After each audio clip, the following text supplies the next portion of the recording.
বিশ্বনবীকে সাহস জুগিয়েছেন। এরকম সাহস জোগানোর মতো স্ত্রী আমাদের দরকার আছে না নেই?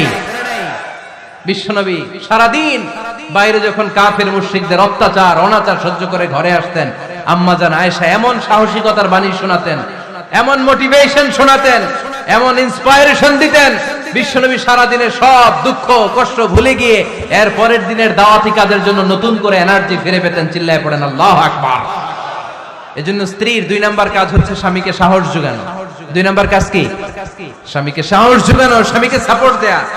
স্ত্রীর 3 নাম্বার কাজ হচ্ছে স্বামীর ডাকে সাড়া দেয়া। কে দেয়া? স্বামী যদি স্ত্রীর সঙ্গ পেতে চায়, স্ত্রীর ওই ডাকে সাড়া দিতে হবে। রাতের বেলা স্বামী যদি স্ত্রীর সঙ্গ চায়, আর স্ত্রী যদি সঙ্গ না দিয়ে চলে যায়, ফজর পর্যন্ত স্ত্রীর উপর আল্লাহর ফেরেশতারা লানত দিতে থাকে। চিল্লায় পড়েন নাউযুবিল্লাহ।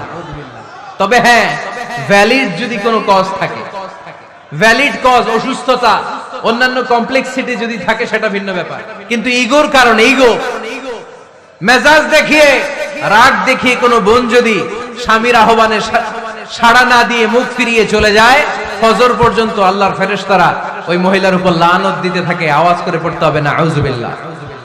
আবার বিশ্বনবী বলেছেন, খবরদার, রমজান ছাড়া কোন নফল রোজা কোন স্ত্রী যদি রাখতে চায়, নফল রোজা রাখার আগে স্বামীর কাছ থেকে যেন সে অনুমতি নিয়ে নেয়। নফল রোজা, আওয়াজ করে বলেন কি রোজা?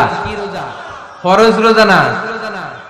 দিনের বেলা যেহেতু রোজা রাখতে হয়, কোন নারী, কোন যুবতী নারী, বয়স্কা নারীদের কথা ভিন্ন, কোন যুবতী নারী যদি নফল রোজা রাখতে চায়, সে তার স্বামীর পারমিশন নেবে। কারণ হয়তো স্বামী দিনের বেলা স্ত্রীর সঙ্গ চেতে পারে, ঠিক কিনা? এজন্য স্বামীর কাছ থেকে পারমিশনের দরকার আছে না নেই?